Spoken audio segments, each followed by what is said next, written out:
نن کول ورزی او کنه ورزی خود قرآن ترجمی کیو قرآن کې یو آیت دی من سلالت من طین د پښتو تفسیرونو کې دا معنی ده د خلاصه خټینا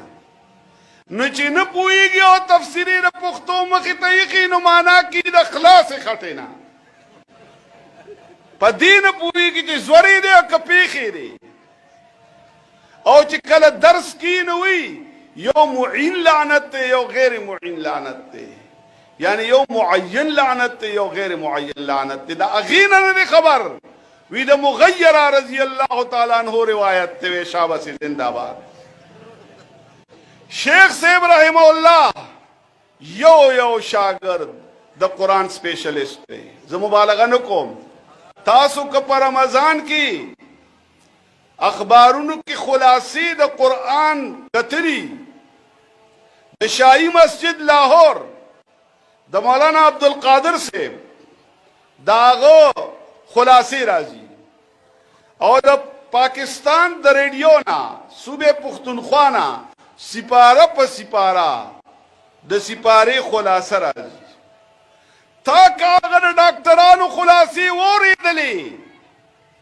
او د پنجپیری چڑی د خلاصی نا خبر شوی نو د اغا خلاصہ دا غینا لس کرتا بہتر د دیس خلاصہ را تبارک اللذی بید الملک وی چې برکت والا اللہ دے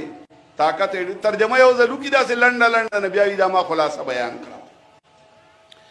د قرآن مهارت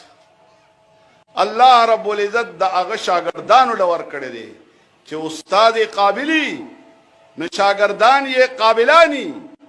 نو اول کارنامه د شیخ صاحب رحمت الله علیه هغه د قرآن خودلو او د قرآنی انقلاب مشر وو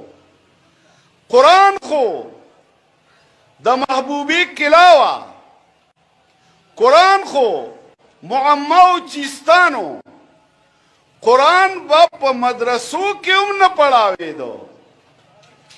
د عیسی غوجی زیو او د قرآن زینو د قرآن ترجمه نوا او زخه ویما چې عیسی غوجی دی پکې اومي او قرآن دی اومي خو کچته قرآن نی په یو مدرسه کې او عیسی غوجی پکې نو دا مدرسه نه د اسخا غوجل عیسی غوجی نه چې پکې قرآن پکې نشتا او په پاکټ بوک به لیکلیو خیرکم من تعلم القرآن وعلمه او که مثال بدما ازمر عامله على شریطة التفسیر راغی وان احد من المشرکین استجارک او طالب وتوی چې استاد ایمانا بینه کې غیر تبوړي قبایل تو بیا وړي معنا ردی چاله نو ورزي دا د عالمانو حالو عالمانو سره قرآن نو زنانو سره قرآن کم دیو نورنامه و سره او ورسره پالنامه وا